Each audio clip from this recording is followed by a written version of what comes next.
Le Seigneur emploie ses messagers et ses témoins pour parler à ceux dont il a préparé le cœur. Il s'agit tantôt de paroles de réconfort, tantôt de paroles de direction. Écoutez attentivement lorsque Dieu vous parle. Et ne vous mettez pas en colère contre le prédicateur qu'il emploie pour s'adresser à vous. Notre divin maître s'adresse à chacun d'entre nous et de la meilleure façon. Ainsi donc, si le repos vous fait défaut dans une réunion, même avant que le prédicateur pointe son doigt vers vous, adressez-vous à Dieu dans la prière et dites, Seigneur, s'agit-il de ta voix ou de celle d'un homme? Si c'est ta voix, je l'accepte et je m'humilie. Aie pitié de moi. Vous remarquerez que le Seigneur parle très souvent au moyen d'une personne. Ne vous attendez donc pas à ce qu'il s'adresse toujours directement à vous. Paul n'a pas constamment eu le privilège d'entendre des paroles semblables à celles de Actes 18, 9, 10. Mais quand il était découragé et aux prises avec les violentes attaques de l'ennemi, la voix de Dieu parvenait jusqu'à lui et lui disait « Ne crains point, mais parle et ne te tais point, car je suis avec toi et personne ne mettra la main sur toi pour te faire du mal. Parle, car j'ai un peuple nombreux dans cette ville. » Ce n'est qu'à partir du moment où nous devenons ses porte-paroles, ses témoins, que nous entendons sa voix en certaines occasions. Beaucoup d'entre nous craignent de prononcer quelques mots de témoignage au sujet de la puissance de salut et de soutien de Dieu. Tout croyant est un témoin de Dieu, comme l'homme né aveugle qui a recouvré la vue et qui s'est écrié « Même si je dois être persécuté, je sais une chose, c'est que j'étais né aveugle et que maintenant je vois. » Est-ce trop vous demander que de rendre témoignage à vos collègues?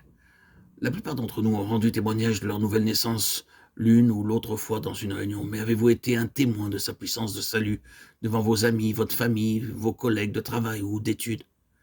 Même s'ils se sont alors moqués de vous, vous pouvez leur dire en toute confiance, il y a une chose dont je suis persuadé. J'étais un pécheur, mais le Seigneur Jésus-Christ a pardonné mes péchés.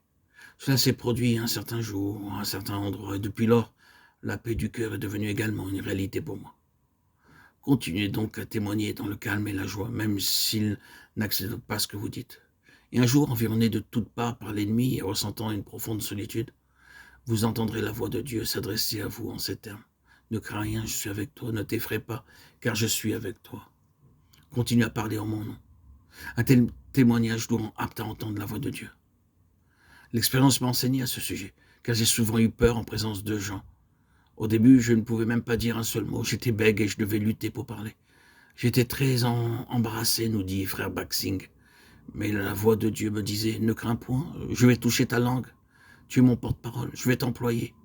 Je savais une chose et je l'exprimais de la façon suivante. Je sais que mes péchés ne sont plus et que je dispose de la vraie paix. Frères et sœurs en Christ, êtes-vous bénéficiaires de cette paix? Je ne pouvais donc prononcer que ces seuls mots en toute liberté, après quoi j'entendis les mots suivants. Je suis avec toi, je suis avec toi. Continue à rendre témoignage de la puissance de son salut et de sa grâce. Et il s'adressera certainement à vous.